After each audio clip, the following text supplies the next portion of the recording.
but it can also be done with empathy, tact, and respect. And I think, and my reflection, I suppose, is that both of those are possible simultaneously.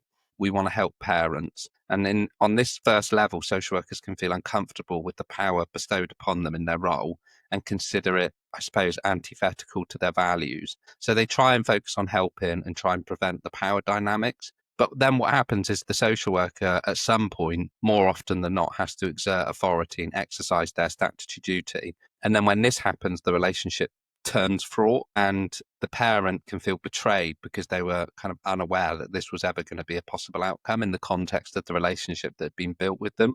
And in some cases, social workers fear implementing a statutory process because they're worried about upsetting the parent.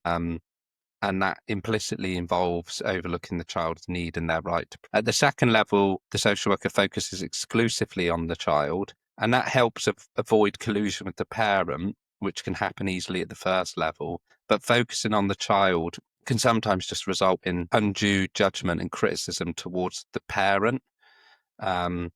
And that is quite an unproductive, counterproductive way of building a collaborative relationship with a parent.